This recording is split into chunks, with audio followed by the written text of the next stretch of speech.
अमरावती जिले के तिवसा तहसील के शिरसगांव, मोजरी और अनकवाड़ी गांव के किसानों को इस बार सोयाबीन के बोगस बीजों के कारण भारी नुकसान उठाना पड़ रहा है।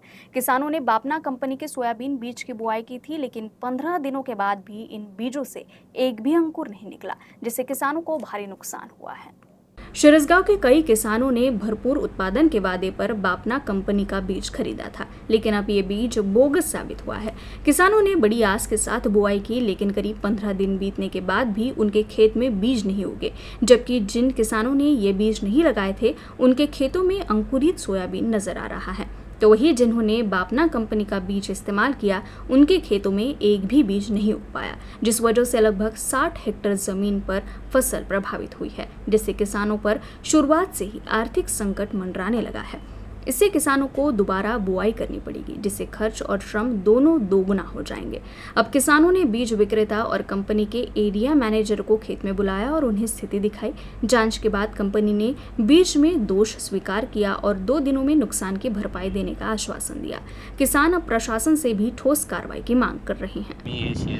सोमवारी पेरलाय, याला समजा आता 7 दिवस अजून गेले, अजूनपर्यंत याच्यात कोणतीच उगम क्षमता आहे नाही।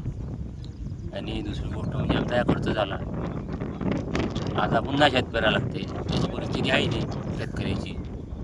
आणि कंपनीचं बियाणे बोगस निघालं। कंपनीचं नाव बापना आणि लाट नंबर आहे 00789 सोयाबीन बापना। हे मी बापनाचं बियाणं आणलेलं होतं 4 बॅग, आणि हे 4 बॅगपैकी एकही बॅग शेतामध्ये निघालं नाही, तुम्ही पाहू शकता। आणि हे दुसरी कंपनीचं बियाणं आहे। हे दुसरं बियाणं पहा, एकाच तारखेचं पेरणं आहे आमचं, 16 तारखेचं। 16 तारखेमध्ये यांचं बियाणं पहा कसं निघालेलं आहे, आणि आमचं हे शेतामधलं बियाणं पहा। हे कंपनीने आमची टोटल फसवणूक केलेली आहे। हे सर्व कास्तकार आम्ही जे बापनाचे घेतले आहे, या शिरसगाव मोजरी या बापना कंपनीची एकही बॅग निघालेली नाही आहे।